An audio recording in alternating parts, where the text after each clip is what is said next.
हम पुकार पुकार के बोल रहे हैं सर, आदमी लोग सुन रहे नहीं है। ये तो जादू वाला तेल नहीं है, ये 108 जड़ी बूटी का तेल रहता है। महाराष्ट्र के मुख्यमंत्री देवेंद्र फडणवीस ने एनसीपी के मुखिया शरद पवार की खूब तारीफ की है। दरअसल फडणवीस ने शरद पवार के उस बयान की तारीफ की जिसमें पवार ने आरएसएस की प्रशंसा की थी।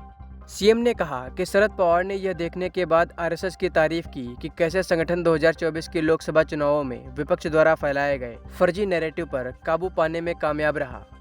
फडणवीस ने कहा कि महाविकास आघाड़ी ने लोकसभा चुनाव में ये नैरेटिव सेट किया था कि भाजपा संविधान बदलने और आरक्षण समाप्त करने के लिए 400 सीटें जीतना चाहती है, लेकिन पार्टी ने विधानसभा चुनाव में इसे पंचर कर दिया। उन्होंने कहा कि पवार को समझ आ गया है कि आरएसएस एक नियमित राजनीतिक शक्ति नहीं बल्कि एक राष्ट्रवादी शक्ति है।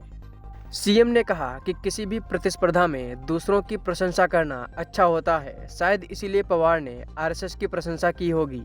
शरद पवार चाणक्य हैं। फडणवीस ने कहा कि अगर आप 2019 से 2024 तक हुए घटनाक्रम को देखें तो मुझे एहसास हुआ कि कोई भी चीज असंभव नहीं है। उद्धव ठाकरे किसी दूसरी पार्टी में चले जाते हैं और अजीत पवार हमारे पास आ जाते हैं। राजनीति में कुछ भी हो सकता है, हालांकि मैं यह नहीं कह रहा हूं कि ऐसा होना चाहिए। सीएम ने आगे कहा कि पहले उद्धव ठाकरे दोस्त थे और अब राज ठाकरे दोस्त हैं। हालांकि उन्होंने कहा कि शिवसेना यूबीटी हमारी शत्रु नहीं है। बता दें कि इसी बीच महाराष्ट्र से एक बड़ी खबर सामने आ रही है। विधानसभा चुनाव के बाद विपक्षी गठबंधन महाविकास आघाड़ी टूटने की कगार पर है।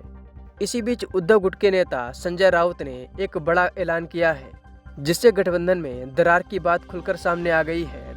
दरअसल संजय राउत ने कहा है कि उनकी पार्टी आगामी स्थानीय चुनाव अकेले लड़ेगी। राज्यसभा सांसद ने आगे कहा कि इंडी गठबंधन और महाविकास आघाड़ी गठबंधन लोकसभा और विधानसभा चुनाव के लिए है। संजय राउत का यह बयान आप भी स्क्रीन पर सुन सकते हैं। हिंदी में आप अकेले लड़ने जा रहे हैं मुंबई और नागपुर पूरा महाराष्ट्र में? देखो क्यों नहीं लड़ेंगे। लोकसभा में हम इंडिया ब्लॉक बनाया था महाराष्ट्र में, विधानसभा के लिए महाराष्ट्र विकास आघाड़ी बनाई थी।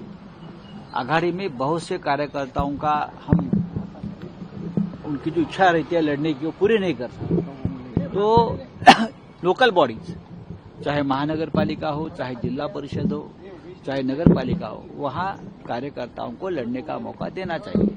हम नागपुर में भी अपने बल पर लड़ेंगे और मुंबई में भी लड़ेंगे, सभी जगह पर लड़ेंगे। इंडिया ब्लॉक बचा नहीं है ऐसा डी राजा का कहना है। इंडिया ब्लॉक बचाने की जिम्मेदारी कांग्रेस पार्टी की है। कांग्रेस सबसे बड़ी पार्टी है। एक बात सही है कि इंडिया ब्लॉक बना था लोकसभा चुनाव लड़ने के लिए, और लोकसभा चुनाव के बाद इंडिया ब्लॉक की एक भी मीटिंग हुई नहीं है। ये मीटिंग बुलाने की जिम्मेदारी भी कांग्रेस पार्टी की ही थी। कांग्रेस बड़ी पार्टी है। हम अब तक इंडिया ब्लॉक का कन्वीनर नहीं घोषित कर सके। ऐसा नहीं होना चाहिए। अगर हमको लड़ना है एक ताकत के खिलाफ